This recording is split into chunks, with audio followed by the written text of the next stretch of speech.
Assalamualaikum warahmatullahi wabarakatuh. Perkenalkan, nama saya Ilfarika Ayunda dengan NIM 1907030026. Di sini saya akan menjawab beberapa soal ujian akhir semester mata kuliah Ekologi Perairan dengan dosen Bapak Ilham Zulfahmi, MSI. Pertanyaan pertama, apakah perbedaan antara ekosistem rawa dan ekosistem waduk? Ekosistem rawa adalah lahan genangan air secara ilmiah yang terjadi terus-menerus atau musiman akibat drainase yang terhambat serta mempunyai ciri-ciri khusus secara fisika, kimiawi, dan biologis.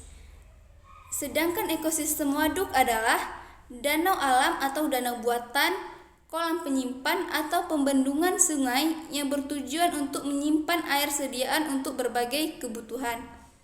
Pertanyaan kedua, hulu dan hilir sungai memiliki ekosistem yang sama. Apakah benar? Jelaskan lebih lanjut.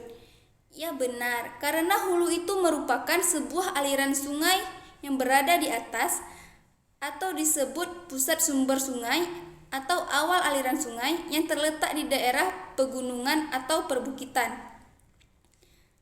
Hulu ini awal mula aliran sungai dan air yang mengalir di hulu biasanya lebih jernih.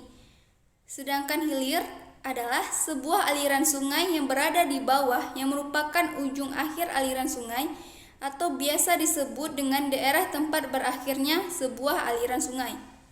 Pertanyaan ketiga, mangrove dapat mengurangi sebaran limbah di perairan. Apakah benar?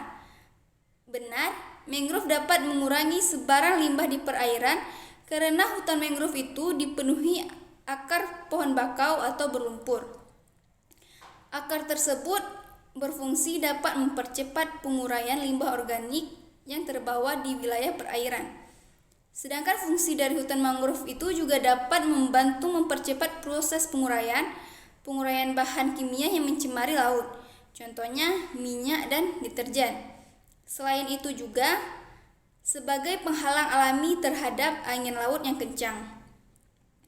Pertanyaan keempat, apa dampak pencemaran limbah organik terhadap ekosistem perairan?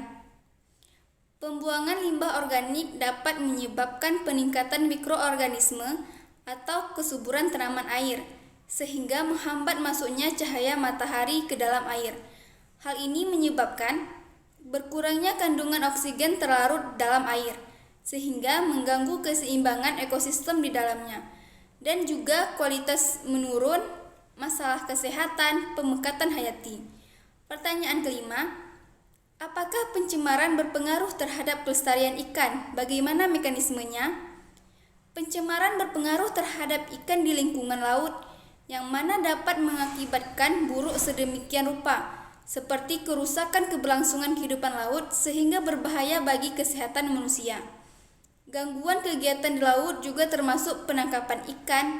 Hal ini tentu menimbulkan dampak negatif terhadap ekosistem, habitat, biota laut, dan penurunan kualitas lingkungan pesisir. Wilayah pesisir dan laut Indonesia juga sangat rentan terhadap berbagai ancaman pencemaran baik yang berasal dari aktivitas domestik manusia, industri atau pengolahan perikanan, perhubungan laut seperti tumpahan minyak, maupun aktivitas lainnya.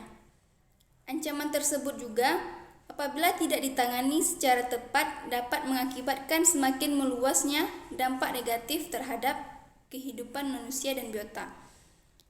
Sekian jawaban dari saya. Assalamualaikum warahmatullahi wabarakatuh.